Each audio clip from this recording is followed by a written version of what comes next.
It might surprise you to know that, well, maybe not. You look around here, you can look out the door and see the cornfields out here. Of course, now we grow corn and soybeans in Roundup Ready species, and they spray Roundup glyphosate, and it, eliminates all competing weed species, at least so far.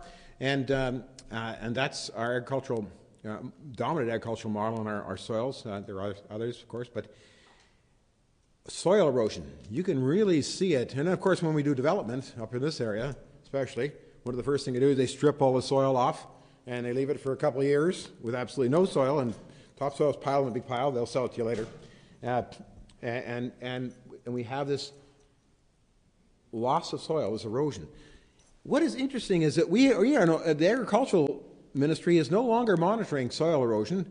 We have models, and we have on our best soils, and we have a categorization called tolerable soil loss. And the tolerable soil loss, like on our best soils, this is what's acceptable, is about 7 tons per hectare. Now, soil makes itself, roughly speaking, in Southern Ontario, about 1 ton per hectare. So you have a net loss of 6 tons of soil eroded away per hectare is tolerable. That's good.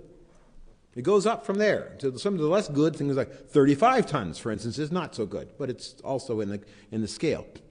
And I just don't think that losing 6 tons per hectare of agricultural soil is in any way sustainable, in any way good.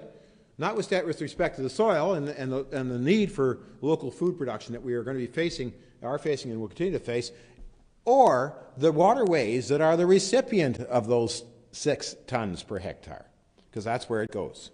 And this is not a healthy state, and we're not monitoring that either. We used to, but we're not anymore. So these are a couple of developing issues that I think will continue, and it's not the last you'll hear from me about soil.